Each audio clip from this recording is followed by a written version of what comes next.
টি-20 সিরিজের দ্বিতীয় ম্যাচে আজ বুধবার কিংস্টাউনের আর্নল্ড বেলি স্টেডিয়ামে টসে হেরে ব্যাট হাতে খুব একটা বড় স্কোর দাঁড় করাতে পারেনি টাইগাররা। 20 ওভার শেষে 129 রানের মান বাঁচানো 1 সংগ্রহ করে বাংলাদেশ দল। তবে বল হাতে অপ্রতিরোধ্য হয়ে ওঠে টাইগাররা। 130 রানের লক্ষ্যে ব্যাট করতে নেমে 102 রানে থেমে যায় ওয়েস্ট ইন্ডিজ।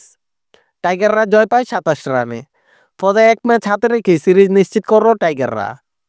টসে হেরে ব্যাট করতে নেমে 4 ওভারের ভেতরেই 2 উইকেট হারিয়ে ফেলে বাংলাদেশ। শুরুটা হয় লিটন দাসকে দিয়ে। সাদা বলের ক্রিকেটে আরও একবার ব্যর্থ হন তিনি। 10 বলে 3 রান করে আকিব হোসেনের বলে স্টাম্পিং হন তিনি।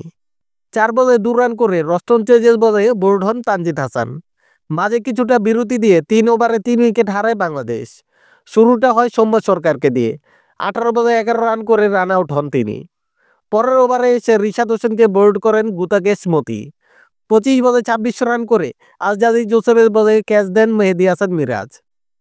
15 ওভার অবধি মনে হচ্ছে যে বাংলাদেশের রান 100 পার করাই মুশকিল হয়ে যাবে। 80 রানে তখন 6 উইকেট নেই বাংলাদেশের।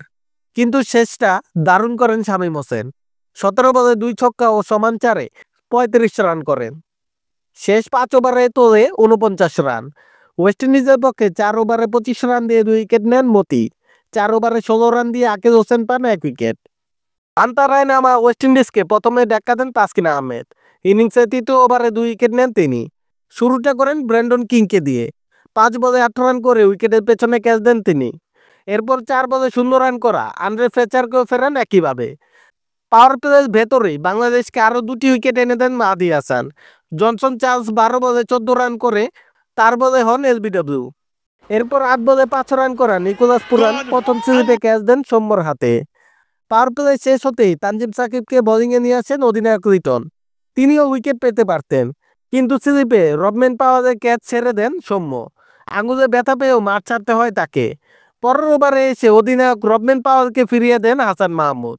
7 বলে 6 রান করে ব্যাকওয়ার্ড পয়েন্টে ক্যাচ দেন মেহেদী হাসান মিরাজের হাতে। রোমারিও শেফার্ডকে তানজিম ফেরালে 42 রানে 6 উইকেট হারিয়ে ফেলে ওয়েস্ট ইন্ডিজ। এরপরে জুটি করেন রস্টন চেজ ও আকিব হোসেন। তারা দুজন এগিয়ে নিতে থাকেন দলকে। এবার ব্রেক থ্রু এনে দেন রিশাদ হোসেন। 34 বলে 32 রান করা চেজকে বোল্ড করেন তিনি। ভাঙেন 49 বলে 47 রানের জুটি। মাঝের ব্যাটারদের ফিরিয়ে দিতে পারলেও বাংলাদেশ পারছিল না আকিলকে আউট করতে। 19তম ওভারে শেষ ব্যাটার হিসাবে তাকে ফেরান তাসকিন। শুরুটাও করেছিলেন তিনি।